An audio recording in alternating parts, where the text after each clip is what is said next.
태풍 때문에 장소를 옮기고 해서 방송 사정이 어떤지 잘 모르겠습니다. 우리 교회 이제 유튜브 방송이 유달리게 소리가 자꾸 작다 그래요. 많은 성도님들이 유튜브 상에 소리가 자꾸 작아서 이렇게 유튜브를 틀어놓고 다른 일을 할 때 잘 안 들린다고 이러는데 오늘 또 방송 사정이 또 장소를 옮겨서 잘 모르겠습니다. 비가 오나 눈이 오나 한결같이 새벽을 깨우는 분들입니다. 또 우리가 유튜브 상으로는 우리 교회 성도들이 5만 명이니까 유튜브 상으로 또 방송을 계속 해야 됩니다. 오늘 말씀은 사도 바울이 6절에 보면 형제들아 내가 너희를 권하노니 기록된 말씀 밖으로 넘어가지 말라. 말씀의 그 경계선을 잘 지키라는 거예요. 밖으로, 말씀 밖으로 넘어가지 마라. 우스갯말로 예수 믿는 사람들은 고스톱을 잘 쳐야 된다. 말씀이 고하면 가고, 말씀이 멈추라 하면 멈추고, 가라사대하면 가고, 또 멈추라 멈추는 고와 스톱을 잘해야 된다. 이런 말이 있습니다. 왜 그런가 하면 말씀 밖으로 넘어가지 말라 한 것을 우리에게 배워 서로 대적하여 교만한 마음을 가지지 말게 하려 함이니라. 서로 이렇게 순종하고 존경해야 되는데 서로 대적하고 이 교만한 마음이 가장 뿌리라는 거예요. 이 교만한 마음, 잘난 체하는 마음, 이 교만한 마음, 남들을 무시하는 이 교만한 마음이 이게 뿌리가 돼가지고 서로 대적하고 또 그렇게 하지 말라는 거예요. 겸손한 마음을 갖고 서로 사랑하고 존경하고 나보다 남을 낮게 여기는 이런 마음을 가져야 되는데 교만한 마음이 들고 또 그러면 서로 대적을 하고 그렇게 될 때 말씀의 밖으로 넘어간다는 거예요. 항상 우리는 back to the Bible, 솔라 스크립투라 성경으로 돌아가서 성경 말씀이 가르치는 대로 행동을 해야 돼요. 성경 말씀이 우리의 모든 삶의 기준, 하나님 중심, 성경 중심, 교회 중심 이렇게 되어지는 것입니다. 오늘 이렇게 비바람이 치는데도 뉴스 보도에도 밖을 나가지 마라 하는데도 오늘 성도님들이 태풍을 뚫고 이렇게 교회에 오셨어요. 오늘 오신 분들은 보면 아주 특별한 분들입니다. 7절 말씀을 보겠습니다. 너희에게 있는 것 중에 받지 않은 것이 무엇이냐? 네가 받았기 때문에 어찌하여 받지 않은 것 같이 자랑하느냐? 여러분 내가 받은 탤런트, 재주, 미천, 은사, 지혜, 건강이 모든 것이 내 것이 아니라 다 주님께 받은 것이라는 거예요. 그렇기 때문에 우리가 자랑질할 게 없다는 거예요. 하나님께 받은 것을 우리가 그걸 청지기 의식을 가지고 성전을 우리가 관리하듯이 청지기 의식을 가지고 우리가 우리 자신을 지켜야 되는 거예요. 겸손하게 해야 되는 거예요. 그리고 이제 9절부터는 그 복음을 전하는 사람의 수고와 고통을 쭉 기록하고 있습니다. 9절을 보면 하나님의 사도인 이 바울이 세상에 구경거리가 되었다. 10절에 보면 그리스도 때문에 약하고 비천하게 되었고 또 11절에 보면 줄이고 목마르고 헐벗고 메맞고 정처가 없고 12절에 수고하고 13절에 비방을 받고 그래서 우리는 신앙생활을 할 때 첫째는 하나님의 은혜요. 또 둘째는 부모님의 덕분이요. 저는 자랄 때 이제 아버지한테 많이 두드리 맞고 교회를 다녔거든요. 엄마도 제가 30년 만에 전도를 해서 엄마가 이제 서리집사가 되고 이래 했지만은 어린 시절에 교회 간다고 핍박을 했지만은 그래도 그 부모님의 그 핍박 때문에 제 믿음이 이제 다른 친구들보다 믿음이 더 세진 거예요. 너는 집안에서 다 따뜻하게 신앙생활 하지만 나는 두드리 맞고 쫓겨나서 그렇게 신앙생활 하니까 더 이렇게 믿음이 강해진 거잖아요. 그 부모님의 은혜, 나중에 어머니가 집사님이 되고 우리 어머니가 이 성전에도 오셔가지고 이 강대상을 붙들고 이렇게 기도하시고 그런 모습이 이제 늘 생각이 나는 거예요. 부모님의 은혜고 그리고 내게 복음을 전해준 많은 수고한 종들이 있다는 거예요. 사역자들이 이게 바울과 같이 매맞고 핍박당하고 비천하게 되고 줄이고 정처가 없다는 거예요. 마음 둘 곳 없이 머리 둘 곳 없이 노다지 떠돌아다니면서 그렇게 복음을 전해준 복음 때문에 수고한 이 사역자들을 우리가 기억을 해야 됩니다.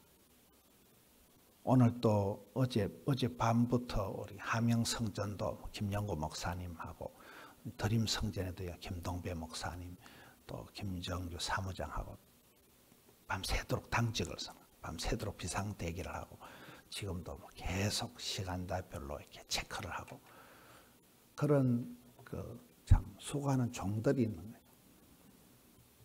교회를 돌보고 복음을 전하기 위해서 이렇게 고난당하는 사도 바울이 지금 내가 복음을 위하여 비천하게 되고 매를 맞고 정처가 없이 다녔다. 14절을 보겠습니다. 바울이 고린도 교인들을 부끄럽게 하려고 이 편지를 써서 얘기하는 게 아니라는 거예요. 사랑하는 자식에게 이렇게 따뜻하게 말하듯이 그렇게 권면한다는 거예요. 14절부터 얘기는 아주 가족관계로 얘기를 합니다. 15절에 보면 바울은 복음으로서 너희를 낳은 애비다. 선생님들이 많지만 선생가족은 안 된다. 선생님은 돈 받고 가르쳐주는 게 선생이지만 아버지는 나를 낳은 분이다. 내가 너희를 낳았다. 복음으로서 낳았다. 그래서 16절에 나를 본받아라. 지난번에 가덕교회 이성수 목사님이 오셔서 선교사를 어떻게 대하느냐 할 때 그분이 인천의 큰 교회 가서 선교관을 관리하는 그 성도들하고 대화를 하면서 오랫동안 선교관을 관리할 때 수많은 선교사들이 왔다 가면서 뭐 여러 가지 안 좋은 면도 많이 봤던 그 집사님들이 선교사님은 그렇게 9개의 선교관을 관리하면서 진짜 이상한 선교사님 뭐 선교관에 막 물건도 훔치가는 선교사님 있고 그런 선교사님들을 어떻게 대해요? 이래 물으니까 이성수 목사님 답은 한결같이 아들이라고 생각하세요. 필리핀에서 온 아들이라고 생각하세요. 아프리카에서 온 아들이라고 생각하세요. 계속 가족관계로 얘기한다는 거죠. 저 사람은 그냥 선교사다. 저 사람은 그냥 전도사다. 이렇게 대하면 안 되고 가족이라는 게 사도 바울이 얘기하듯이 내 사랑하는 아들 디모데를 지금 여기에 17절엔 사랑하는 아들 디모데다 이렇게 얘기하거든요. 내 아들 믿을 만한 아들 디모데를 내가 보냈다. 아들을 보냈다고 얘기하지 디모데 목사님을 보냈다고 얘기를 안 한다는 거죠. 저도 그 말씀이 참 그 이성수 목사님이 옛날에 제하고 같이 제 밑에서 강도사를 1년 반을 했거든요. 이성수 강도사님하고 사모님이 이제 간호사고 그런데 참 독특한 사역을 하는 거예요. 그 시골의 할머니들 30명 정도의 교회를 가서 그렇게 따뜻하고 아주 멋진 목회를 하는 그 이성수 목사님이 목회관이 교회관이 항상 가족을 대하듯이 해야 되지 무슨 뭐 일꾼 대하듯이 하면 사역자를 대하듯이 하면 꼭 시험이 든다는 거잖아요. 이 바울은 그 얘기를 하는 거예요. 내가 너희들을 무슨 남들 가르치듯이 좀 학생 훈시하듯이 하는 게 아니다. 내 자식같이 지금 훈계한다. 내가 너희를 가르치는 교사가 아니다. 나는 너 그 애비, 어미다, 어미. 바로 복음으로 너희 낳은 아버지다. 그러니 나를 본받아라. 참 대단한 얘기다. 우리 주 안에 한 형제 자매다. 한 아버지, 한 하나님을 믿는.